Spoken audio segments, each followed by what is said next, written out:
Hello dear student, आप सब कैसे हैं। आज मेरा ये दूसरा लेक्चर है इंडोक्राइनोलॉजी पे। मैंने आपको पहला लेक्चर जो कि लाइव रिकॉर्डेड था, मैंने आपको भेजा हुआ था। उसमें आप लोगों का काफ़ी प्यार मिला और आज मैंने आपको एक पीडीएफ के फॉर्म्स में हैंड रिटन शार्ट नोट के रूप में मैंने एग्जामिनेशन ओरिएंटेड जो क्वेश्चंस पूछे जाते हैं, जो रिटन नोट्स लिखते हैं, जिनको ये चाहिए कि हमको कंटेंट चाहिए, तो उसके रिगार्डिंग मैंने भी एक आपको वीडियो बनाया हुआ है जो कि मैंने ग्रुप में सेंड किया हुआ है, जो कि हमारा यूट्यूब चैनल है। उस यूट्यूब चैनल पर उसको भेजा गया है, जो कि जितने भी हमारे एस्पिरेंट्स हैं टीजीटी पीजीटी के, एलटी के, जीआईसी के, केवीएस के, एनबीएस के, नीट के, आज जितने भी बायोलॉजी के कम्पिटिटिव एग्जाम्स होते हैं वो किसी भी स्टेट्स के हों, सबके लिए वो काफ़ी यूजफुल है। तो आप लोग उसको देखिएगा और देख करके अपने जो वैल्यूएबल्स कमेंट्स है उसको बताइएगा कि उसमें क्या सुधार किए जा सकते हैं। तो आइए हम लोग आज दूसरा लेक्चर शुरू करते हैं। तो मैंने यहाँ पर लिखा भी है कि आपका लेक्चर नंबर सेकंड है इंडोक्राइनोलॉजी का। तो पहले लेक्चर्स की अगर हम लोग थोड़ी सी रूपरेखा पर अगर हम लोग थोड़ा सा प्रकाश डालें, तो मैंने आपको इंडोक्राइनोलॉजी का जो सबसे बेसिक कॉन्सेप्ट होता है, उसका इंट्रोडक्टरी जो पॉइंट्स होता है उसके बारे में हम लोगों ने चर्चा किया था, जिसमें हमने आपको दो तीन क्वेश्चंस भी बताए थे जो कि आपके एग्जामिनेशन में पूछे गए थे। जिसमें सबसे पहला क्वेश्चन ये पूछा गया था कि जो टर्म हमारा हार्मोन्स होता है वो किसने क्वाइंड किया था या उसने किसने इंट्रोड्यूस किया था, यही क्वेश्चन पूछा गया था। जिसमें अब मैंने आंसर बताया हुआ था कि एच स्टॉर्लिंग ने सबसे पहले इस टर्म को इंट्रोड्यूस किया था। दूसरा जो क्वेश्चन पूछा गया था वो ये पूछा गया था कि सेक्रेटिन हमारा क्या होता है, तो वो एक तरह का हार्मोन्स होता है। तीसरा क्वेश्चन वहाँ पर ये पूछा गया था कि जो हमारे हार्मोन्स होते हैं वो कैसे होते हैं, उनका नेचर क्या होता है। तो वो स्टेरॉयडल नेचर के होते हैं, पेप्टाइड नेचर्स के होते हैं, अमाइन नेचर के होते हैं, कुछ अमाइनो एसिड के डेरिवेटिव्स होते हैं जो कि देखने को मिलता है। तो साथ ही साथ ऐसे ही जो उसका सीक्वेंस है, मैं आपको जैसे टॉपिक वाइज टॉपिक पढ़ाता जाऊंगा, सारी ग्लैंड आपको बताऊंगा, तो उसमें सारे के सारे जितने भी क्वेश्चंस अपकमिंग में पूछे गए हैं अदर स्टेट में या अपने उत्तर प्रदेश के स्टेट में, वो सारी चीज़ें हम आपको साथ ही साथ बताते चलेंगे ताकि आपको कोई कंफ्यूजन ना रहे कि ये क्वेश्चन किस पर्टिकुलर टॉपिक से बिलोंग करता है। तो हम लोग इंडोक्राइनोलॉजी की बात करें तो ये सबसे पहले डक्टलेस ग्लैंड्स होती है। इसमें किसी भी प्रकार की कोई डक्ट नहीं होती है, नलिका विहीन होती है। साथ ही साथ देखने को मिलता है कि जो इंडोक्राइन सिस्टम होता है उसमें क्या होता है, एक पर्टिकुलर देखने को मिलता है कि हार्मोन्स होता है अथवा केमिकल मैसेंजर्स होता है जो वहाँ से सिक्रीट होता है, और वो ब्लड के साथ में रेगुलेट होता है और ब्लड के साथ में मिल करके क्या करता है, अपने टारगेट पॉइंट तक जाता है और अपने टारगेट पॉइंट तक जा करके क्या करता है, अपने फंक्शन को परफॉर्म करता है। इन सारी चीज़ों की चर्चा हम लोगों ने अपने प्रीवियस लेक्चर में कर लिया था। आज हम लोग उसके आगे चलते हैं और पढ़ते हैं कि टाइप्स ऑफ ग्लैंड्स क्या होती हैं, कि कितनी प्रकार की जो ग्लैंड्स होती हैं वो देखने को मिलती हैं। तो हम लोग आज इसकी बात करते हैं टाइप्स ऑफ ग्लैंड की। तो आज का जो अपना विषय रहेगा वो है types of glands. Types of glands का मतलब है इंडोक्राइन ग्लैंड्स, लेकिन ग्लैंड्स इसलिए मैंने लिखा क्योंकि इसमें ग्लैंड्स भी जो होती हैं मुख्यतः तीन प्रकार की होती हैं।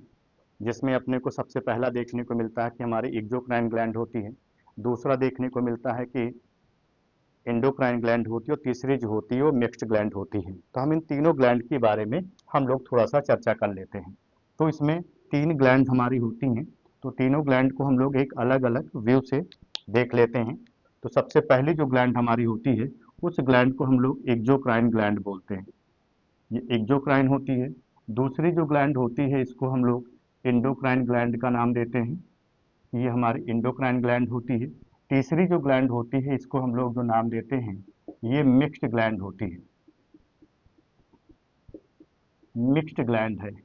तो टोटल अपने को जो ग्लैंड देखने को मिला वो तीन तरह की ग्लैंड देखने को मिली। पहली ग्लैंड है एक्सोक्राइन ग्लैंड है, दूसरी एंडोक्राइन ग्लैंड है, तीसरा मिक्स्ड ग्लैंड है। इसलिए मैंने आपको बताया क्योंकि एक चार्ट के माध्यम से हम लोग समझ लेंगे तो दोनों में, तीनों में किसी प्रकार का जो भी डिफरेंसेस होगा वो हमको अच्छे से समझ में आ जाएगा। अब अगर यहाँ पर देखें तो सबसे पहले एक्सोक्राइन ग्लैंड है। तो एक्सोक्राइन ग्लैंड जो होती है उसमें डक्ट पाई जाती है, एक्सोक्राइन ग्लैंड में डक्ट पाई जाती है। इंडोक्राइन जो ग्लैंड होती है वो डक्टलेस होती है, क्योंकि मैंने अपने पहले लेक्चर में बताया था कि इंडोक्राइन ग्लैंड डक्टलेस होती है। और मिक्स्ड ग्लैंड की बात करें तो मिक्स्ड ग्लैंड वो होती हैं जिनके अंतर्गत अपने को देखने को मिलता है कि exocrine as well as endocrine दोनों के फीचर्स होते हैं। मतलब ये दोनों के फीचर्स को बियर करेगी। इट मीन्स ये हैविंग डक्ट होगा, इसमें डक्ट भी पाई जाएगी, और साथ ही साथ ये भी देखने को मिलेगा कि ये डक्टलेस होगी। तो पहला कमेंट इसमें यही हो गया कि सबसे पहला जो फीचर्स हो गया, ये कैसी हो गई, ये डक्टेड ग्लैंड हो गई, इसमें डक्ट पाई जाती है। इंडोक्राइन की दूसरी बात ये हो गई कि ये कैसी हो गई, ये डक्टलेस ग्लैंड हो गई। इसका मतलब इसमें जो डक्ट होती है वो नहीं पाई गई। अब इसमें अगर हम लोग बात करें तो एक सिंपल शब्द में लिख सकते हैं, इसमें दोनों के जो करेक्टर्स होते हैं, बोथ जो करेक्टर्स होते हैं, वो डक्टेड भी रहेगा एज वेल एज कैसा रहेगा, वो डक्टलेस दोनों का दोनों रहेगा। अगली बात यहाँ पर ये देखने को मिलती है कि जो हमारा एक्सोक्राइन ग्लैंड होता है, उसमें देखने को मिलता है कि जो एक्सोक्राइन ग्लैंड होती है उससे सिक्रीट होता है हमारा एंजाइम, इससे हमारा एंजाइम सिक्रीट होता है। लेकिन जो एंडोक्राइन ग्लैंड होती है, उस एंडोक्राइन ग्लैंड से देखने को मिलता है कि यहाँ पर हमारे हार्मोन्स रिलीज होते हैं। अब यहाँ पर एंजाइम्स रिलीज होते हैं, यहाँ पर हार्मोन्स रिलीज होते हैं। अब ये मिक्स्ड ग्लैंड है, तो मिक्स्ड ग्लैंड में एक्सोक्राइन और एंडोक्राइन दोनों के फीचर्स हैं। इसका मतलब यहाँ से एंजाइम भी रिलीज होंगे और साथ ही साथ देखने को मिलेगा कि हार्मोन्स भी रिलीज होंगे। तो दूसरा पॉइंट यहाँ पर ये हो गया, सिक्रीट एंजाइम। यहाँ से एंजाइम का सिक्रीशन होगा, यहाँ से जो होगा सिक्रीट हार्मोन्स, यहाँ से हार्मोन का सिक्रीशन होगा, और यहाँ पर देखने को मिलेगा कि इसके अंदर जो होंगे दोनों के करेक्टर्स होंगे। इट मीन्स वो एंजाइम को भी सिक्रीट करेगा और साथ ही साथ यहाँ पर देखने को मिलेगा कि ये हार्मोन्स को भी सिक्रीट करेगा।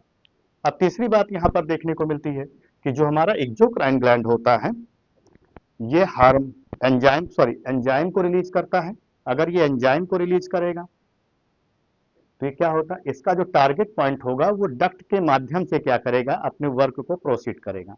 इट मीन्स हम कह सकते हैं secretions of enzyme is carried by या टारगेट टू व्हाट, जो डक्ट होगा उसके माध्यम से होगा।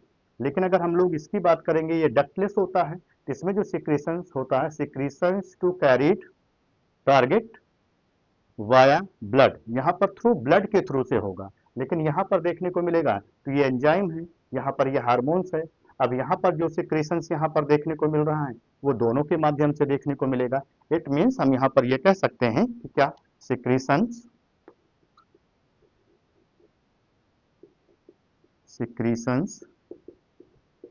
कैरीड टू टारगेट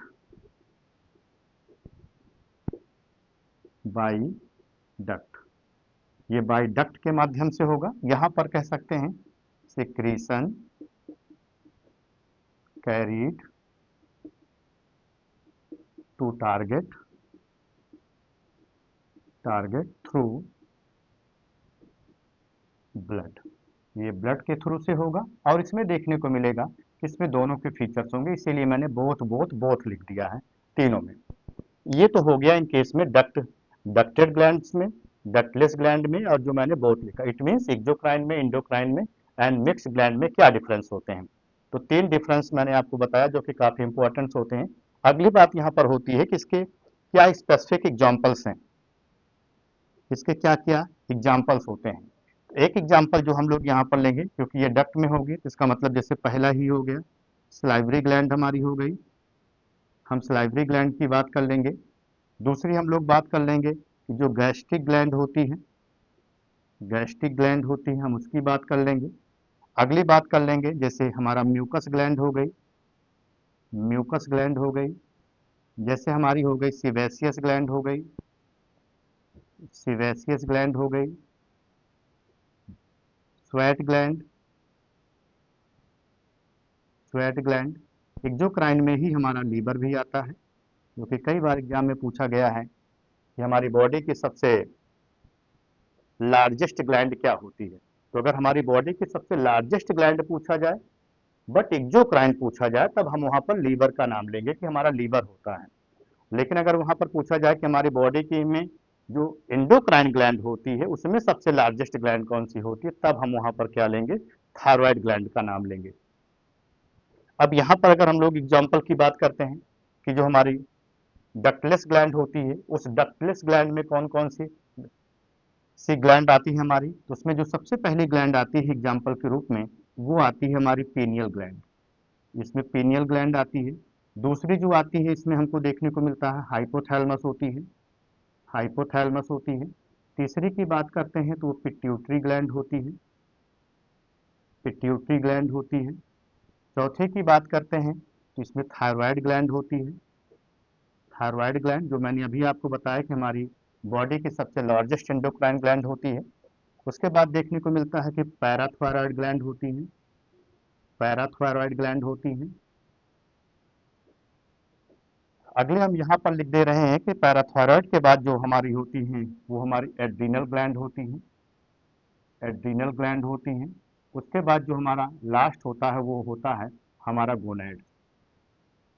इतनी सारी जो ग्लैंड्स होती हैं वो क्या होती हैं, हमारी एंडोक्राइन ग्लैंड के रूप में लिखी जाती हैं। और अगला इसी क्रम में जो हमारा अगला होता है मिक्स्ड ग्लैंड, इस मिक्स्ड ग्लैंड में केवल और केवल एक ग्लैंड आती है, जिस ग्लैंड को हम लोग यहाँ पर पैंक्रियाज बोलते हैं। ये ग्लैंड हमारी कौन सी ग्लैंड होती है, तो ये ग्लैंड जो हमारी होती है वो पैंक्रियाज होती है। जो हमारा अभी आरपीएससी 2015 का एग्जाम हुआ था, जो हमारा अभी एक एग्जाम हुआ था आरपीएससी 2015, आरपीएससी 2015 का एक एग्जाम हुआ था। और उस आरपीएससी 2015 के एग्जाम में इसी इंडोक्राइन ग्लैंड का अरेंजमेंट पूछ लिया था कि उसका क्या अरेंजमेंट होता है। तो इसके अरेंजमेंट में सबसे पहले पीनियल ग्लैंड, फिर उसके बाद हाइपोथैलेमस, फिर उसके बाद पिट्यूटरी ग्लैंड, फिर उसके बाद थायराइड ग्लैंड, फिर उसके बाद पैराथायराइड ग्लैंड, फिर उसके बाद जो देखने को मिलता है पैराथायराइड के बाद भी एक ग्लैंड होती है जिसको हम लोग नाम देते हैं थाइमस ग्लैंड, वो हमारी होती है थाइमस ग्लैंड। फिर थाइमस ग्लैंड के बाद एक ग्लैंड आती है जिसको एड्रीनल ग्लैंड बोलते हैं, फिर हमारा जो आता है वो गोनैड आता है। तो इसका सीक्वेंस भी राजस्थान का जो पेपर हुआ था उसमें 2015 में ये क्वेश्चन पूछा गया था और उसके अरेंजमेंट को लेकर के पूछा गया था कि उसका अरेंजमेंट क्या होता है। तो आप ऐसे सीक्वेंस याद कर लीजिए, पहला, दूसरा, तीसरा, चौथा, पांचवा, छठा, सातवां, आठवां, मतलब जो आठ हैं इसी को बिल्कुल एक सीक्वेंस वाइज अगर आप याद कर लेते हैं तब आपको आसानी हो जाएगी इसके क्रम को याद करने में। और इसी क्रम में हमारा जो लास्ट होता है वो हमारा क्या होता है, मिक्स्ड ग्लैंड होता है। तो ये सारी चीजें जो हमारी टाइप्स ऑफ ग्लैंड में आती हैं। अब हम लोग उसके बाद जो देखेंगे, इसको हम लोग एक एक करके सारी चीज़ों को पढ़ेंगे, जितनी भी ग्लैंड है, जितना भी मैंने आपको एक्सोक्राइन में बताया, एक्सोक्राइन में कुछ और भी हमारी होती हैं, जैसे लैक्रिमल ग्लैंड होती है, मीवो मियन ग्लैंड्स होती हैं, इसके अलावा भी कुछ और भी ग्लैंड्स होती है, उसकी भी हम लोग चर्चा करेंगे। लेकिन जितनी भी ग्लैंड को पढ़ने से पहले हम लोग थोड़ा सा और भी कुछ चीज़ें जान लेते हैं। जैसे कुछ हमारे जो हार्मोन्स होते हैं वो क्या होते हैं, एक दूसरे के सिनर्जिस्ट होते हैं। कुछ हमारे हार्मोन्स होते हैं जो कि एक दूसरे के एंटागोनिस्ट होते हैं, हम लोग उसकी भी चर्चा कर लेते हैं। फिर हम लोग उसमें जो हमारे एंजाइम्स होते हैं वो हार्मोन से में कौन से सिमिलरिटीज रखते हैं, उनमें क्या क्या सिमिलरिटीज देखने को मिलती हैं। जो हमारे एंजाइम्स होते हैं जो हार्मोन्स के साथ में कौन कौन से डिसिमिलरिटीज को रखते हैं, दोनों के बीच में क्या कॉमन डिफरेंसेस होते हैं, तो हम लोग इसकी भी थोड़ा सा चर्चा कर लेते हैं कि क्या होता है। तो हम लोग उसके आगे थोड़ा सा इसको रफ करने के बाद हम आपको उसको बताते हैं कि दोनों के बीच में क्या क्या डिफरेंसेस हैं। अब हम लोग सबसे पहले जो डिस्कस कर लेते हैं दोनों के बीच में सिमिलरिटीज को, कि एंजाइम और जो हमारा हार्मोन्स होता है उस हार्मोन्स में और एंजाइम्स में क्या क्या हमको सिमिलरिटीज देखने को मिल रही हैं। तो दोनों की सिमिलरिटीज को लेकर के similarities of similarities of hormones and enzymes, hormones and enzymes, कि दोनों के बीच में क्या क्या सिमिलरिटीज हैं, हम लोग इसकी भी थोड़ी सी बात कर लेते हैं। तो सबसे पहली और सबसे खास बात ये देखने को मिलती है कि चाहे वो हार्मोन्स हो हमारा, चाहे वो एंजाइम्स हो हमारा, both are secrete in low amount. दोनों के दोनों जो सिक्रेट्स होते हैं वो लो अमाउंट में अथवा माइन्यूट अमाउंट में क्या होते हैं, बोला जाए तो सबसे कम मात्रा में सिक्रेट होते हैं। तो पहला सिमिलरिटी जो हो गई इन दोनों के बीच में एक जो कॉमन फैक्ट ये बन गया कि दे आर सिक्रेट या रिलीज इन स्मॉल क्वांटिटी। दोनों क्या होते हैं, स्मॉल क्वांटिटी में क्या होते हैं, सिक्रेट होते हैं। अगली बात ये होती है कि चाहे वो एंजाइम्स हो हमारा, चाहे वो हमारा हार्मोन्स होता है, दोनों के दोनों जो होते हैं वो हमको they can not find in our diet. वो हमको हमारे डाइट से नहीं मिलते। इट मीन्स वो सारे के सारे कैसे होते हैं, नॉन न्यूट्रिएंट्स होते हैं। अगली बात यहाँ पर ये देखने को मिलती है कि ये सारे जो होते हैं डिफ्यूजिबल होते हैं। मतलब जो हमारे एंजाइम्स होते हैं, जो हमारे हार्मोन्स होते हैं, अब अपने को ये पता चल गया है कि जो हमारे एंजाइम्स होते हैं वो हमारे बेसिकली जो हमारे फूड सबस्टेंसेस होते हैं, जो हम लोग फूड को इंटेक करते हैं वो मेनली उसके ऊपर इंटरेक्ट करते हैं। जो हमारे हार्मोन्स होते हैं वो ब्लड के साथ में क्या करते हैं, रेगुलेट करते हैं, और ब्लड के साथ रेगुलेट करने के बाद में क्या करते हैं, वो अपने फंक्शन को परफॉर्म करते हैं। तो ये डिफ्यूजिबल जो होता है वो फूड सबस्टेंसेस में होता है। एक जो होता है हमको देखने को मिलता है कि जो हमारा ब्लड होता है उसके साथ में होता है। अगली बात ये देखने को मिलती है कि दोनों के दोनों क्या होते हैं, सॉल्युबल्स होते हैं इजिली वे में। तो अपने को ये कुछ कमेंट जो इसके दोनों के बीच में जो अपने को देखने को मिला कि तो सबसे पहला मिला कि इनके इसमें secrete minute quantity, minute quantity पहला डिफरेंस तो यही हो गया। दूसरी डिफरेंस ये हो गया कि it can not take in it can not take in our diet,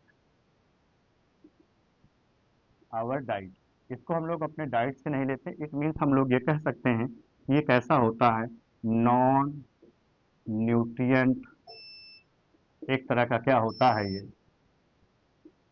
non nutrient क्या होता है, केमिकल होता है। अगली बात यहाँ पर ये हो गई कि ये कैसा होता है, ये डिफ्यूजिबल भी होता है। और अगली बात ये हो गई कि ये क्या होता है, ये हमारा सॉल्युबल भी होता है।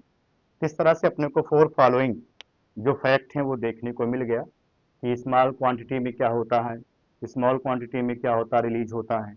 ये हमको डाइट से नहीं मिलता है कहीं कहीं से। ये क्या होता है, डिफ्यूजिबल भी होता है, और एज वेल एज कैसा होता है, ये सॉल्युबल भी होता है। तो ये तो था उनके बीच में कुछ सिमिलरिटीज। अब हम लोग उसके बात करते हैं इनके बीच में क्या क्या डिफरेंसेस हैं जो कि हम लोग यहाँ पे समझ सके। तो कुछ डिफरेंसेस की हम लोग यहाँ पर क्या करते हैं, बात कर लेते हैं कि हमारे जो हार्मोन्स होते हैं और जो हमारे एंजाइम्स होते हैं उनके बीच में क्या क्या डिफरेंसेस देखने को मिलते हैं। तो यहाँ पर हम लोग उनके बीच में कुछ डिफरेंसेस को देख लेते हैं कि क्या क्या डिफरेंसेस है। सबसे पहला डिफरेंस अपने को देखने को मिला यहाँ पर हार्मोन्स है। तो मैंने आपको बताया था कि जो हमारे हार्मोन्स होते हैं वो बेसिकली क्या होते हैं, कई सारे केमिकली सबस्टेंसेस से क्या होते हैं, मिल करके बनते हैं। जिसमें हमारा स्टेरॉयड भी होता है, हमारा पेप्टाइड भी होता है, हमारा अमाइन भी होता है, हमारा अमाइनो एसिड भी होता है। इन सब के डेरिवेटिव से वो मिल करके बना हुआ होता है जो हमारा हार्मोन्स होता है।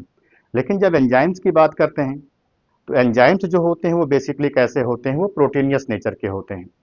जो हमारे एंजाइम्स है वो प्रोटीनियस नेचर के हैं, लेकिन इसमें भी एक्सेप्शंस हैं। और एक्सेप्शंस के रूप में हम लोग यहाँ पर देख सकते हैं कि जो हमारा राइबोजाइम्स होता है वो एक प्रोटीन नहीं है।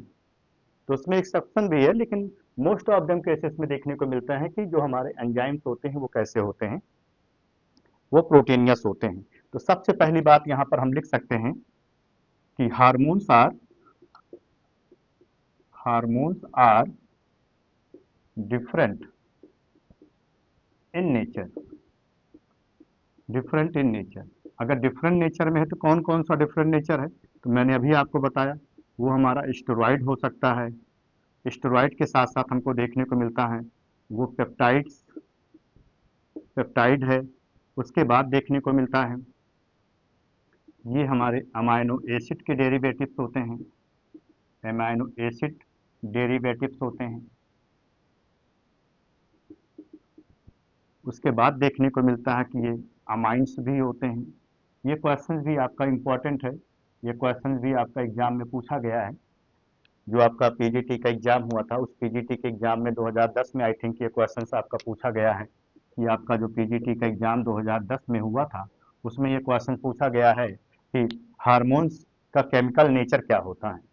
तो ऐसे क्वेश्चन पूछा गया था कि chemical nature of hormone, chemical nature of hormones, ये क्वेश्चन सेम यही क्वेश्चन था कि केमिकल नेचर ऑफ हार्मोन्स, तो उसमें इन सब का नाम दे दिया था कि जो केमिकल नेचर ऑफ हार्मोन्स है, सेम क्वेश्चन आपका रिपीट हुआ था केमिकल नेचर ऑफ हार्मोन्स को लेकर के कि उसमें क्या होते थे। ये सारे ऑप्शंस में आपके दे दिए थे, तो ये भी काफी इंपॉर्टेंट है आपके एग्जामिनेशन पॉइंट ऑफ व्यू। तो हम लोग इसमें डिफरेंसेस की बात कर रहे हैं। तो अभी तो हार्मोन्स का डिफरेंस था, दूसरा इन केस में एंजाइम्स में क्या होता है, ये डिफरेंट नेचर का होता है। इसमें बेसिकली देखने को मिलता है कि ये कैसा होता है, ये हमारा प्रोटीनियस नेचर का होता है, एक्सेप्ट राइबोजाइम। हम राइबोजाइम की चर्चा नहीं करेंगे क्योंकि राइबोजाइम जो होता है वो हमारा क्या होता है, एंजाइम्स नहीं होता है। एक्सेप्ट राइबोजाइम्स को लेकर के चलेंगे। दूसरी बात यहाँ पर ये देखने को मिलता है कि जो हमारा हार्मोन्स यहाँ पर है और दूसरा जो हमारा एंजाइम्स है, हार्मोन्स जो होता है वो जब सिक्रीट होता है और सिक्रीट होने के बाद में ब्लड में मिक्स होता है और अपने टारगेट फंक्शन को परफॉर्म करता है, उसके बाद क्या होता है, वो डिस्ट्रॉय हो जाता है। लेकिन जो हमारा एंजाइम्स है, इसको हम अगेन एंड अगेन यूज कर सकते हैं, लेकिन जो हमारा हार्मोन्स होता है उसको हम दोबारा यूज नहीं कर सकते हैं। तो दूसरा पॉइंट हमारा ये हो गया कि hormones can not use again and again. Hormones can not use again and again, but enzyme can use again। लेकिन एंजाइम को क्या कर सकते हैं, हम दोबारा भी यूज कर सकते हैं। तो पहला डिफरेंस क्या हो गया, ये डिफरेंट नेचर के होते हैं, इनका केमिकल नेचर डिफरेंट होता है, ये प्रोटीनियस नेचर के होते हैं लेकिन एक्सेप्ट राइबोजाइम। हार्मोन्स जो होता है उसको अगेन एंड अगेन यूज नहीं किया जा सकता है, लेकिन हमारा जो एंजाइम्स होता है उसको हम लोग दोबारा यूज कर सकते हैं। तीसरी बात यहाँ पर देखने को मिलता है कि जो हमारा हार्मोन्स होता है वो क्या होता है, ब्लड के साथ रेगुलेट होता है। तो hormones can act as blood, वो ब्लड के साथ रेगुलेट हो रहा है। दूसरी बात क्या हो रही है कि जो हमारा एंजाइम्स होता है वो एंजाइम क्या होता है, वो सिक्रीट होता है इन केस में आउट ऑफ द सेल, वो आउट ऑफ द सेल्स क्या कर रहा है, वो सिक्रीट हो रहा है। तो दूसरी बात अपने को ये देखने को मिल रहा है कि जो एंजाइम्स होते हैं वो ब्लड के बाहर काम करते हैं। तो hormones work at blood, but enzyme can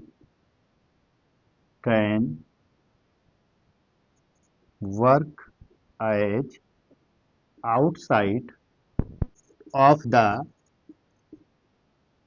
blood। It means इसका मतलब ये हो गया कि जो हमारा हार्मोन्स होता है वो वर्क करता है ब्लड के साथ में, ये ब्लड के साथ में रेगुलेट करता है, लेकिन जो हमारा एंजाइम्स होता है वो क्या करता है, work outside of the blood, ये ब्लड के साथ में मिक्स नहीं होता है। तो आप लोग इसका एक स्क्रीनशॉट ले लीजिए। मैंने पहले लेक्चर में थोड़ा सा कमी की थी कि जिसमें मैंने आपको स्क्रीनशॉट लेने का मौका नहीं दिया, लेकिन अब आप लोग इसका एक स्क्रीनशॉट ले लीजिए, फिर उसके बाद हम लोग आगे चलते हैं और आगे चलते हैं चीज़ें हैं जो कि काफ़ी इंपॉर्टेंट है, उसको हम लोग डिस्कस करते हैं। आई थिंक आप लोग स्क्रीनशॉट ले लिए होंगे, तो हम लोग इसको रफ करते हैं और आगे चलते हैं, कुछ चीज़ों को और डिस्कस करते हैं जो कि आपके एग्जामिनेशन पॉइंट ऑफ व्यू काफ़ी इंपॉर्टेंट है।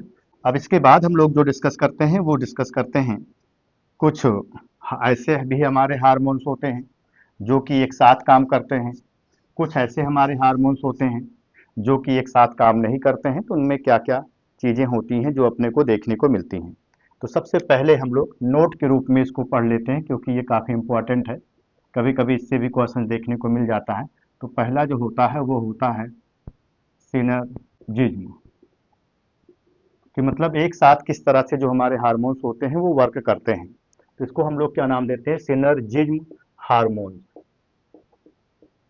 इस सिनर्जिज्म हार्मोन का मतलब ये होता है कि ऐसा हार्मोन्स जो एक साथ में रेगुलेट करें, मतलब जैसे दो हार्मोन्स हो हमारे और दोनों हार्मोन्स एक साथ ही रेगुलेट करें, ऐसा नहीं है कि उसमें अलग अलग करें, दोनों के बीच में कोई कंट्रोवर्सी ना हो, दोनों के बीच में किसी भी प्रकार के कोई डिफरेंसेस ना हो, तो दोनों हार्मोन्स एक दूसरे के साथ रेगुलेट करें। तो ऐसे जो हार्मोन्स होते हैं वो क्या होते हैं, वो सिनर्जिज्म हार्मोन्स कहलाते हैं।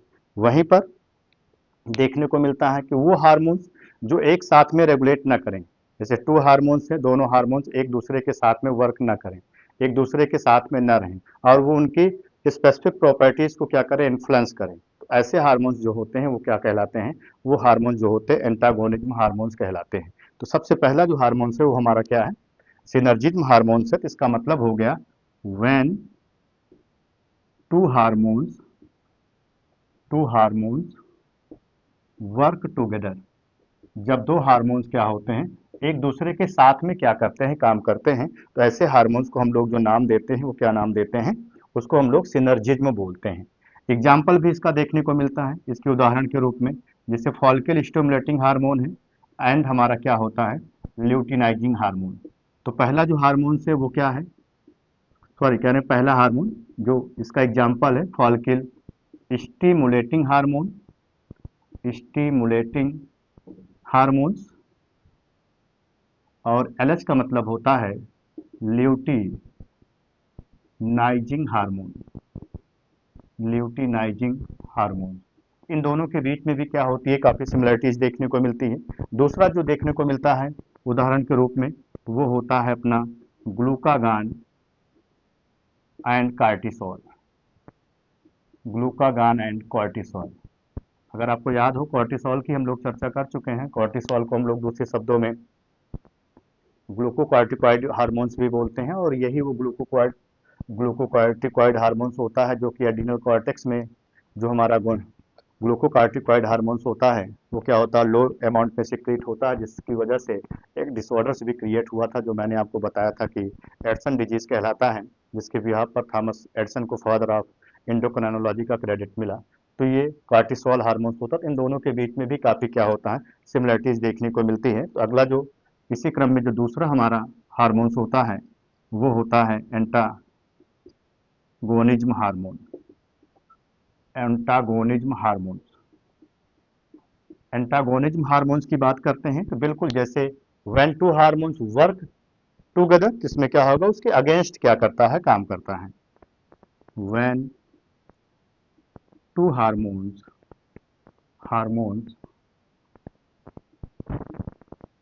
Work against to each other, work against to each other, जब दो हार्मोन्स क्या करते हैं एक दूसरे के अगेंस्ट में काम करें, यहाँ पर वर्क अगेंस्ट है, यहाँ पर क्या है, वर्क टुगेदर है। तो दोनों में सिर्फ इतना ही डिफरेंस होता है कि दोनों में यहाँ पर वो उसके अगेंस्ट काम करता है और यहाँ पे क्या करता है, वो दोनों के दोनों जो होते हैं साथ में काम करते हैं।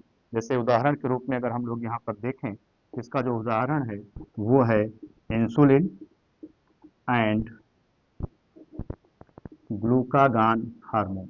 ये इंसुलिन और ग्लूकागान हार्मोन्स की में अगर हम लोग देखें इसमें भी कुछ देखने को मिलता है। अगला जो देखने को मिलता है वो होता है हमारा MSH एंड मिलेटोनिन, MSH और मिलेटोनिन में भी देखने को मिलता है। MSH का मतलब होता है मिलेनोसाइट स्टिमुलेटिंग हार्मोन। अगर MSH की बात करते हैं तो मिलेनोसाइट स्टिमुलेटिंग हार्मोन्स बोलते हैं। तो ये तो था इन केस में जो हमने आपको बताया कि सिनर्जिज्म हार्मोन्स क्या होते हैं एज वेल एज क्या होते हैं हमारे एंटागोनिज्म हार्मोन्स क्या होते हैं, इसकी हम लोगों ने थोड़ा सा चर्चा की। एक हार्मोन्स और होता है जिसको हम लोग क्या नाम देते हैं, पैरा हार्मोन्स बोलते हैं, तो हम लोग उसकी भी बात कर लेते हैं। आप लोग इसका एक स्क्रीनशॉट ले लीजिए, फिर उसके बाद हम लोग बात करते हैं पैरा हार्मोन्स के बारे में कि पैरा हार्मोन्स हमारे क्या होते हैं। अब हम आई थिंक आप लोग स्क्रीनशॉट ले लिए होंगे, अब हम लोग इसमें पैरा हार्मोन्स के बारे में बात करते हैं कि पैरा हार्मोन्स क्या होते हैं। पैरा हार्मोन्स की अगर हम लोग बात करें तो जो हमारा पैरा हार्मोन्स होता है वो हार्मोन जो होता है वो दो चीज़ों से मिल करके क्या होता है, कंबाइंड होता है, जिसमें पहला जो हमारा होता है वो होता है प्रोस्टा ग्लैंडिन्स, और दूसरा जो हमारा होता है वो होता है फिरोमोन, फिरोमोन्स। ये दो होते हैं जिसमें सबसे पहला है हमारा प्रोस्टाग्लैंडिन्स है, दूसरा जो हमारा यहाँ पर लिखा गया है वो क्या होता है, फिरोमोन्स होता है। तो अगर हम लोग सबसे पहले की बात करते हैं कि जो इन केस में हमारा प्रोस्टाग्लैंडिन्स है, तो प्रोस्टाग्लैंडिन्स को सबसे पहले जो डिस्कवर्ड किया था उनका जो क्रेडिट जाता है वो वान फुलर को जाता है। वान फुलर ने क्या किया था, सबसे पहले प्रोस्टाग्लैंडिन्स को क्या किया था, डिस्कवर्ड किया था। वहीं पर अगर हम लोग फिरोमोन्स की बात करते हैं, इसकी जो डिस्कवरी सबसे पहले किया था, डिस्कवरी जो सबसे पहले किया था उनका नाम था कार्लसन एंड लश्यर। कार्सन एंड लश्यर ने सबसे पहले क्या किया था, इसकी डिस्कवरी किया था, किसके, फिरोमोन्स की। और प्रोस्टाग्लैंडिन्स की सबसे पहले डिस्कवरी जिसने किया था वो था हमारा वान फुलर ने किया। अब हम लोग सबसे पहले प्रोस्टाग्लैंडिन्स की बात करते हैं। तो जो हमारा प्रोस्टाग्लैंडिन्स होता है ये देखने को मिलता है कि ये बेसिकली ह्यूमन के सीमेन में पाया जाता है, कि ह्यूमन बॉडी का जो सीमेन होता है उसके सीमन में क्या होता है वो पाया जाता है। अब ह्यूमन का सीमन किस में होगा, तो जो सीमन होता है वो बेसिकली मेल में पाया जाता है, क्योंकि मेल में फर्टिलाइजेशन के पहले एक लिक्विड मटेरियल्स में क्या होता है, सीमेन रिलीज होता है, और वो सीमेन क्या होता है, वो न्यूट्रिएंट होता है, जो कि इन केस में उसमें सबसे पहले वान फुलर ने क्या किया था, रिपोर्ट किया था। और जो उन्होंने बताया भी था कि जो सीमेन होता है उसका जो सिक्रेशंस होता है वो टेस्टिस के द्वारा होता है, और टेस्टिस के द्वारा होने के साथ साथ देखने को मिलता है कि लिक्विड मीडियम्स में क्या होता है, प्रेजेंट होता है।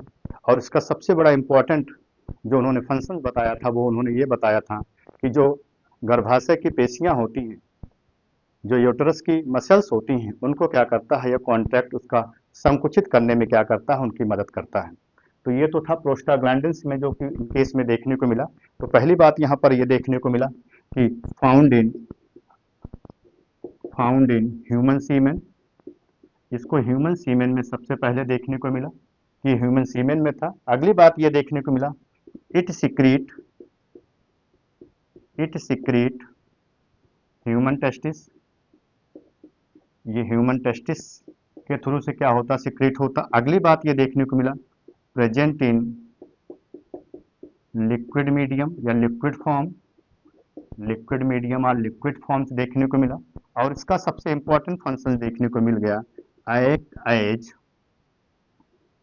As contraction of the uterus muscles, कि जो गर्भाशय की मसल्स होती हैं उनको क्या करता है, ये कॉन्ट्रैक्ट करने में क्या करता है, उनकी मदद करता है।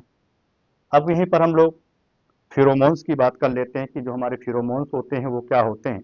तो फिरोमोन्स जो होते हैं वो आउट ऑफ द सेल या आउट ऑफ द बॉडी क्या होते हैं, रिलीज होते हैं।